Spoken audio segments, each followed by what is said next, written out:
अटल बिहारी वाजपेयी जी के नेतृत्व में भी इसी उद्देश्यों को रखकर उनके नेतृत्व में सरकार ने काम किया। 2014 में नरेंद्र मोदी जी के नेतृत्व में हमारे पार्टी को बहुत अच्छी मेजॉरिटी मिली और इसी उद्देश्य के साथ हम काम कर रहे हैं। और इसी उद्देश्य के अनुरूप प्रधानमंत्री जी का सपना है कि हमारा भारत विश्वगुरु बने। अभी हम दुनिया में आर्थिक ताकत के रूप में 5वें नंबर पर है, हम 3रे नंबर पर आए और हम विश्व की सबसे बड़ी अर्थव्यवस्था बने, ये भी हमारा एक प्रकार से सपना है। $5 ट्रिलियन की इकोनॉमी, आत्मनिर्भर भारत, इसी उद्देश्य के साथ लेकर हम काम कर रहे हैं। और ये करना होगा तो स्वाभाविक रूप से politics for progress and development, इसके सिवा ये नहीं होगा।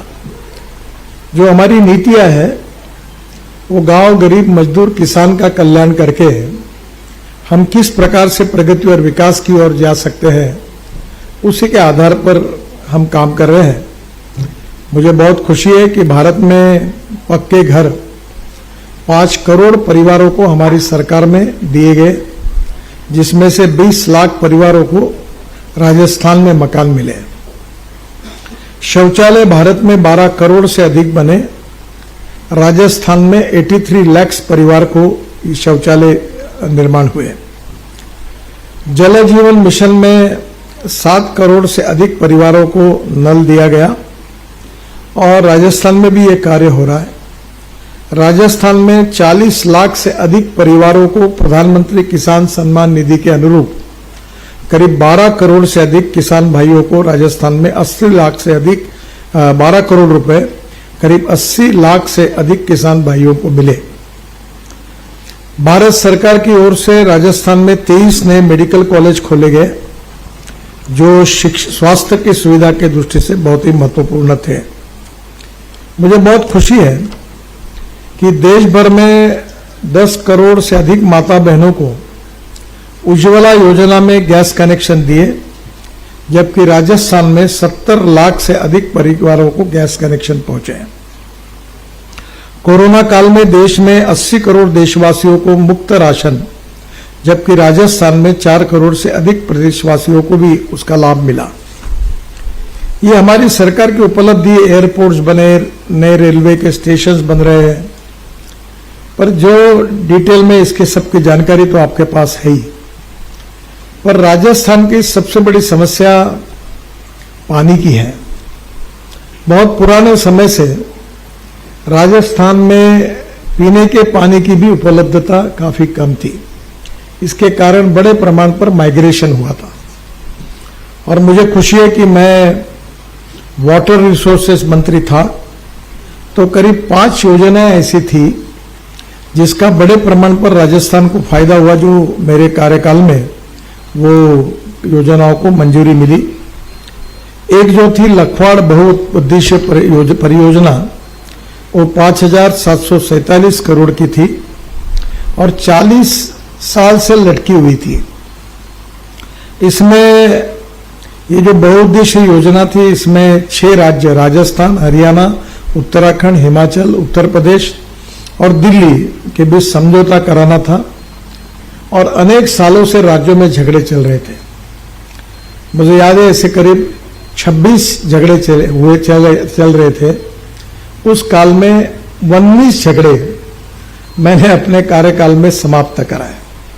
तो मैं सब मुख्यमंत्री जी को मजाक से कहता था कि मैंने दरवाजा बंद किया है, जब तक आपका समाधान नहीं होगा मैं दरवाजा नहीं खोलूंगा। तो बैठ बैठ के ये उसमें से ये लखवाड़ बहुउद्देशीय परियोजना थी और इसमें 79 MCM शुद्ध पानी मिलेगा और करीब राजस्थान को 34,000 हेक्टेयर जमीन इससे सिंचित हो सकेगी। दूसरी थी रेणुका बांध परियोजना, रेणुका जी बांध परियोजना।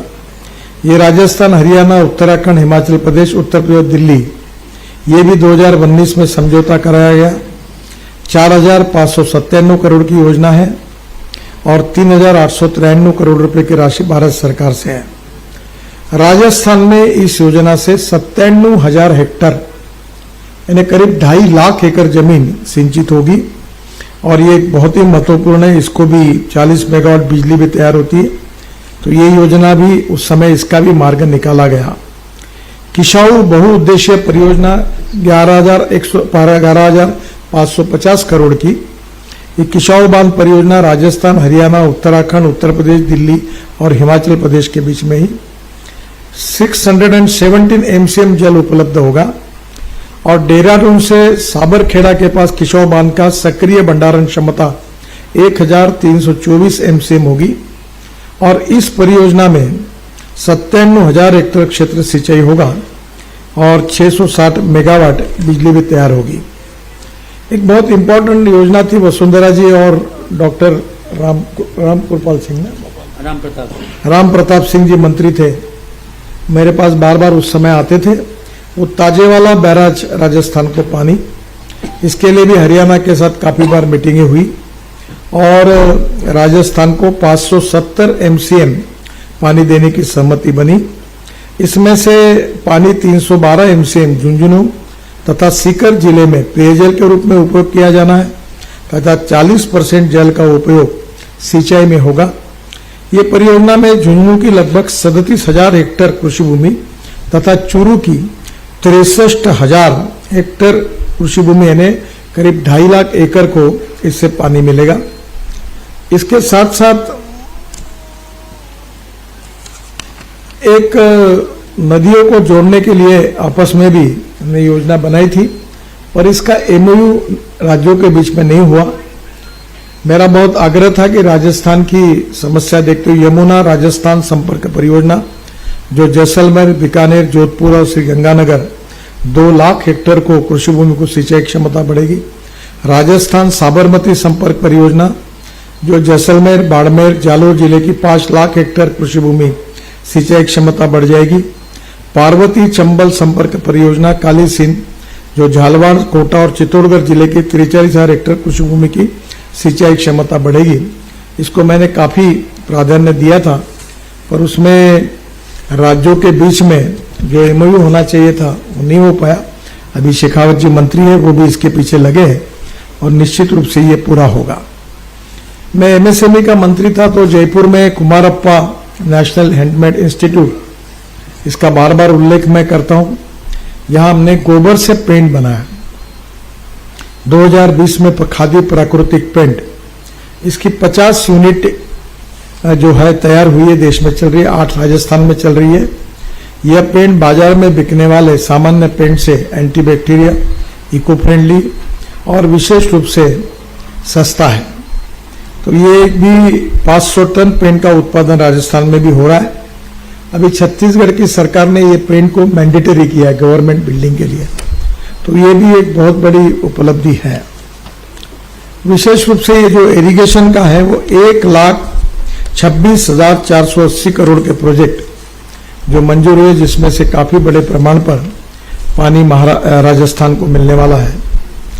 विशेष रूप से हमारे रोड के बारे में मुझे वैसे ज्यादा बताने की आवश्यकता नहीं है क्योंकि आप जाते ही हो तो आप देखते ही हो। राजस्थान में हम 41,000 करोड़ के 3 ग्रीनफील्ड हाईवे बना रहे हैं। दिल्ली मुंबई एक्सप्रेस हाईवे जो बहुत ही इंपॉर्टेंट रोड है, अभी रतलाम तक लगभग पूरा हुआ है। मुंबई में भी काम चल रहा है और हम कोशिश कर रहे हैं कि अगले साल मार्च अप्रैल तक इसका इनॉग्रेशन करेंगे। इसमें विशेष रूप से राजस्थान में ये राजस्थान से एक्सप्रेसवे जो है पिनानगांव, राजस्थान से दिल्ली की दूरी 130 किलोमीटर कम होगी और ये हाईवे जो है इसको हमने अभी जयपुर के लिए एक नई कनेक्टिविटी दे रहे हैं जो बांदीकुई कुछ नाम है, वहां से डायरेक्ट जयपुर आएगा। तो मेरे हिसाब से 2 घंटे के अंदर, पौने 2 घंटे के अंदर हम जयपुर आ पाएंगे। ये जो एक्सप्रेस वे उसमें वन्य जीव क्रॉसिंग के लिए पहली बार देश में बहुत आइडियल काम किया है। इसमें करीब राजस्थान में 270 अंडरपास है, 152 ब्रिज है, 2 ओवरपास है, 12 फ्लाईओवर है और 7 आरओ भी बनाए गए हैं।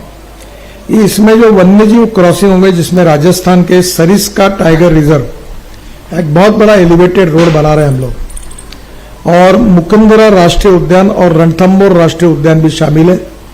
मुकुंदरा राष्ट्रीय उद्यान में इको सेंसिटिव सुरंगें बनाई गई है, जो भारत में पहली बार 8 लेन चौड़ी सुरंग होगी।